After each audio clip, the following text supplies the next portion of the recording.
happen at all. This is not that judgment that I'm passing here. I said in my second question, granted this happened, what does it have to do with the Palestinian people? This is a serious question.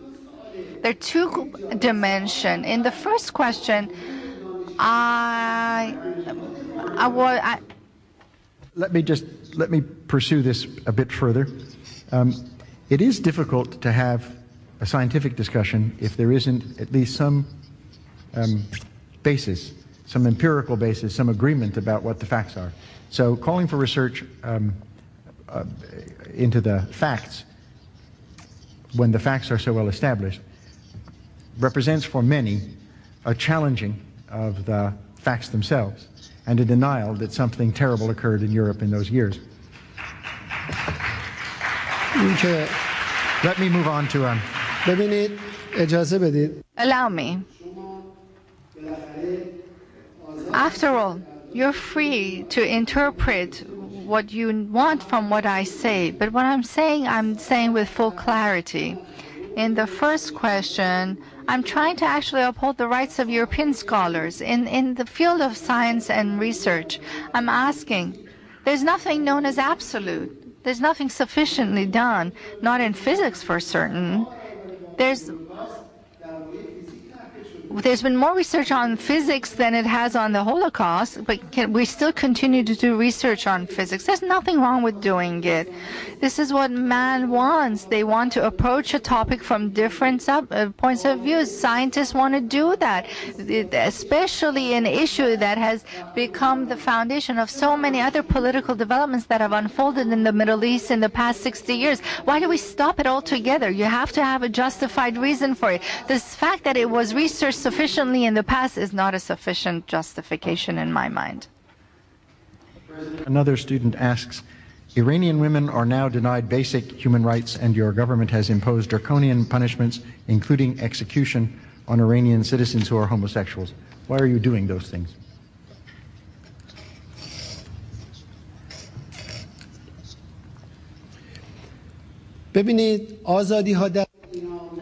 Freedoms in Iran are genuine, true freedoms. Iranian people are free. Women in Iran enjoy the highest levels of freedom. We have two vice presidents that are female at the highest levels of specialized fields. In our parliament, in our government, in our universities, they're present. In our biotechnological fields, there are hundreds of women scientists that are active. In the political realm as well. It's wrong for some governments, when they disagree with another government, to sort of try to spread lies that distort the full truth. Our nation is free. It has the highest level of participation in elections in Iran. 80%, 90% of the people turn out for votes during the elections, over half of which are women. So how can we say that women are not free? Is that the entire truth? But as for the executions, I'd like to raise two questions. If someone works for illicit drug trafficking that affects the youth in Iran, Turkey, Europe, the United States, by introducing these illicit drugs and destroys them, would you ever reward them? People who lead cause the deterioration of the lives of hundreds of millions of youth around the world, including in Iran. Can we have any sympathy to them? Don't you have capital punishment in the United States? You do too.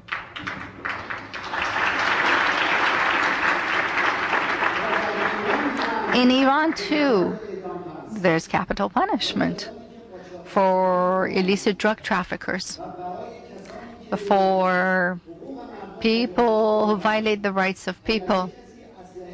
If somebody takes up a gun, goes into a house, kills a group of people there, and then tries to take ransom, how would you confront them in Iran? Would you in the United States? Would you reward them?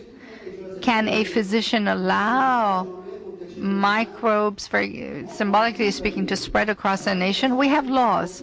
People who violate the public rights of the people by using guns, killing people, creating insecurity, sell drugs, distribute drugs at a high level, are sentenced to execution in Iran. And some of these punishments, very few are carried in the public eye, before the public eye. It's a law based on democratic principles.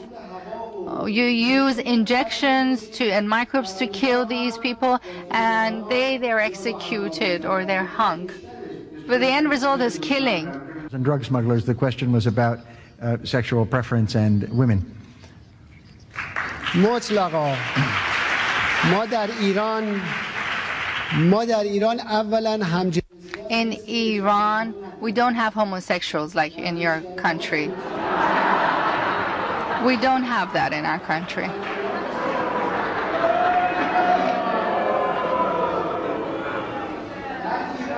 In Iran, we do not have this phenomenon. I don't know who's told you that we have it.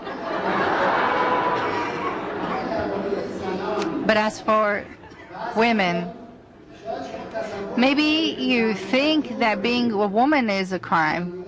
It's not a crime to be a woman. Women are the best creatures created by God. They represent the kindness, the beauty that God instills in them. Women are respected in Iran.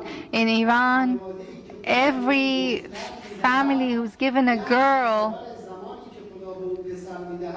is given, in every Iranian family who has a girl, they're 10 times happier than having a son. Women are respected more than men are. They are exempt from many responsibilities. Many of the legal responsibilities rest on the shoulders of men in our society because of the respect culturally given to women, to the future mothers. In Iranian culture, men and sons and girls constantly kiss the hands of their mothers as a sign of respect, a respect for women.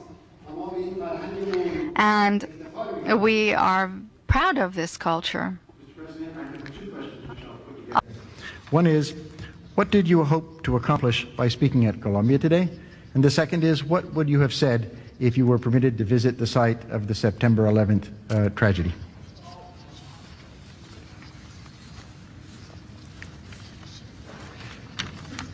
Well, here I'm your guest. I've been invited by Columbia, an official invitation given for me to come here. But I do want to say something here. In Iran, when you invite a guest, you respect them. This is our tradition, required by our culture. And I know that American people have that culture as well. Last year, I wanted to go to the site of the September 11 tragedy to show respect to the victims of the tragedy, to show my sympathy with their families. But our plans got overextended. We were involved in negotiations and meetings till midnight, and they said it would be the victims of the September 11 event, tragic event. This is a respect from my side. Somebody told me this is an insult. I said, what are you saying? This is my way of showing my respect. Why would you think that? Thinking like this, how do you expect to manage the world and world affairs? Don't you think that a lot of problems in the world come from the way you look at issues, because of this kind of way of thinking, because of this sort of pessimistic approach towards a lot of people, because of sort of a level of selfishness, self-absorption that needs to be put aside so that we can show respect to everyone, to allow an environment for friendship to grow, to allow all nations to talk with one another and move towards peace. What was the second question? I wanted to speak with the press. The September 11 tragic event was a huge event. it led to a lot of many other events afterwards. After 9/11, Afghanistan was occupied, and then Iraq was occupied. And for 6 years in our region, there is insecurity, terror, and fear. If the root causes of 9/11 are examined properly, why it was happened, what caused it, what were the conditions that led to it, who truly was involved, who was really involved, and put it all together to understand how to prevent the crisis in Iraq, fix the problem in